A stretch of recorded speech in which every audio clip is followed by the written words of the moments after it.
Hi everyone, welcome back to my channel. My name's Melissa. Today I'm going to be doing the try a chapter tag.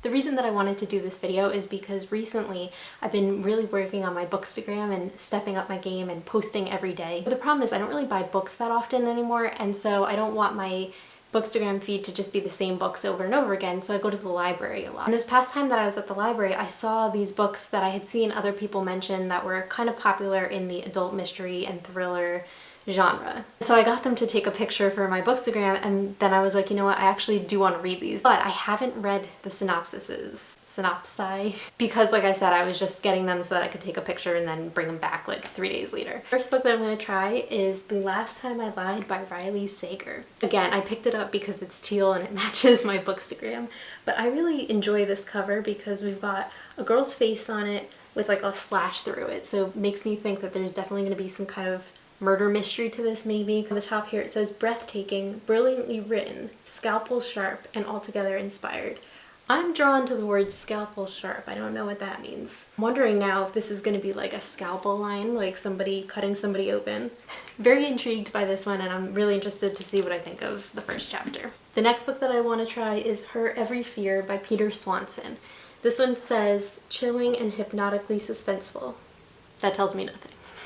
This one has a guy in the corner. He's kind of half hidden by the curtain, kind of creepily looking out. I want to say that maybe this is like a hotel. That's what it kind of reminds me of, like a skyscraper hotel. Maybe this guy is like stalking her from the room across from her, or the hotel across from her. I don't know. Again, this had the same colors as my Bookstagram. As you can see, I love this color. So we'll be trying this one. And then the last book that I would like to try is called The Wife Between Us by Gregor Hendricks and Sarah Pekkanen. This one says, fiendishly clever in the vein of Gone Girl and The Girl on the Train. So makes me believe that, I don't know what it makes me believe. That really doesn't tell me anything. I'm learning that these blurbs don't really tell me anything. I had to guess what this was about.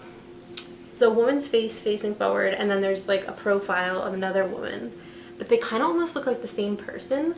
So I'm wondering if maybe this is like the wife thinks that there's somebody, that the husband's cheating, but really it's like her other personality or something.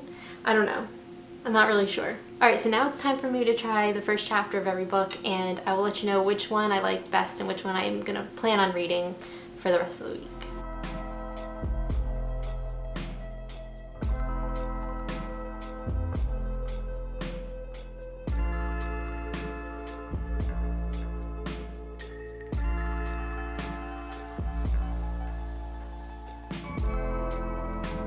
I finished the prologue and the first chapter of The Last Time I Lied. The prologue is in second person point of view, which I don't particularly like, but it was fine for the prologue. And then the first chapter was in first person, which that's good.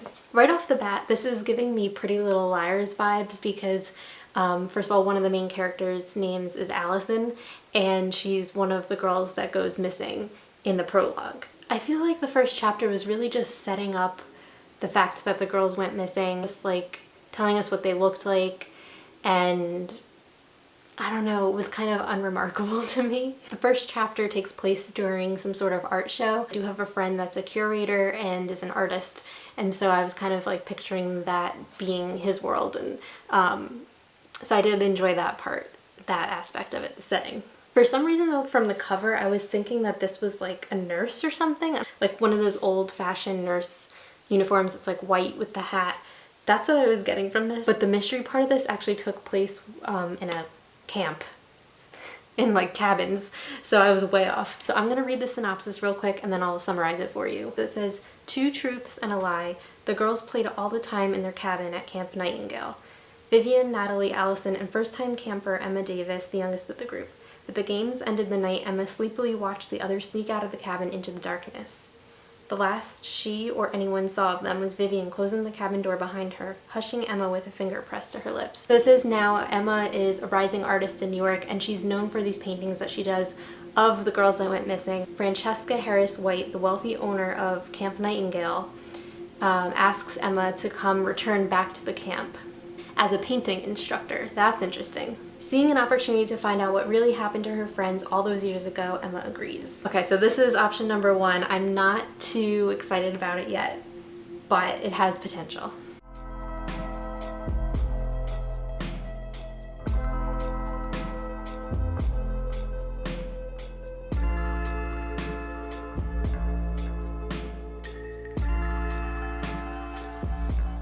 So the first chapter of this book, the main character is coming from London and she's coming to live in her cousin's house in Boston.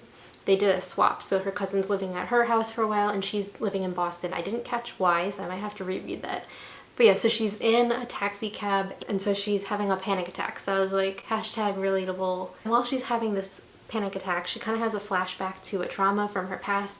And I kind of liked how they wove that in, and like, it was like backstory, but it was also kind of like, I don't know, because she's having the panic attack, the emotions were high. Like I was like already, my heart was beating fast, and it definitely raises a bunch of questions right off the bat. The other book, kind of the only question you have is like, why did the girls disappear? This one, there's like a few questions that you have already. So I read the synopsis. So basically, like I said, this woman moves into her cousin's apartment in Boston, and what I didn't know is, this isn't in the first chapter, but they did kind of hint at it.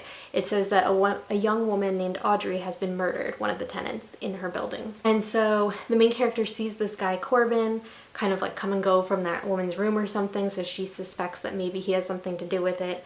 It sounds like she's trying to figure out what happens and maybe this guy is dangerous. I don't know. Right off the bat, this reminds me of Rear Window, where the guy is, I think his leg is broken, so he's like watching his neighbors out the window and then thinks he sees a murder or something and kind of gets like caught up in something. So this kind of sounds like that, which I love that movie, so that would be good if it is that. It says Kate can barely trust herself. In the first chapter, she has like medication for her panic attacks, and she said she didn't remember moving the medication from her suitcase to her purse. She was like, how did I already forget that? So I'm like, is she gonna be an unreliable narrator? Also, it says here, told from multiple points of view.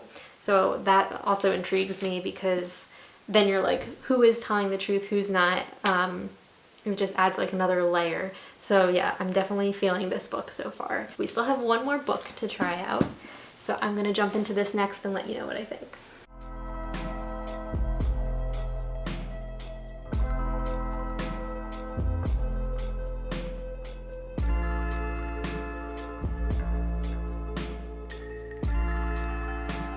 This one also had a prologue and a first chapter, but they were short, which I appreciated. And the prologue was in third person, saying like, she walks briskly down the city sidewalk, her blonde hair bouncing against her shoulders. She is unaware of the damage I have wrought, the ruin I have set in motion. Then we go to the first chapter and it's still in third person, but it's close third person. I don't know what like the technical term is for it, but it makes me think that somebody was watching her in the prologue, because in the first chapter she gets a phone call and it's just somebody like breathing into the phone. So I'm like, is that the person from the prologue that was stalking her? We don't really find out too much. We find out that she's like a teacher and she had some sort of trauma, of course, in the past. So let's read the synopsis now and see what else we can gather. Okay, it says, when you read this book, you will make many assumptions. You will assume you are reading about a jealous ex-wife. You will assume she is obsessed with her replacement, a beautiful younger woman who is about to marry the man they both love. You will assume you know the anatomy of this tangled love triangle. Assume nothing. So the synopsis doesn't really tell us anything, but it was interesting. It definitely caught my attention, and I liked that it was fast-paced. The first chapter was not like 10 pages long of description. But anyway, based off of the first chapter, which one am I going to read? The one that I'm picking is a surprise to me. I actually didn't think I was going to like this one the best, but that one is going to be, I think I'm going to go with Her Every Fear by Peter Swanson. First chapter just really gripped me, and like I said, it raised a lot of questions which I want to answer. If I had to pick a second choice, I would probably pick this one. I feel like I've heard a lot about this one though, so maybe I should, no, that's not the point of the video. The point of the video is to read the first chapter and pick which one you like based off of that. So we're gonna stick with this one, and maybe I'll do like a review for this after I'm done. I don't know. That was my first try chapter. I actually enjoyed that. I think it was a lot of fun.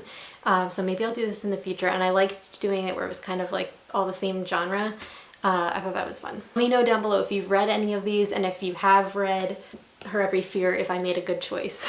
And I'll see you guys in my next video. Bye.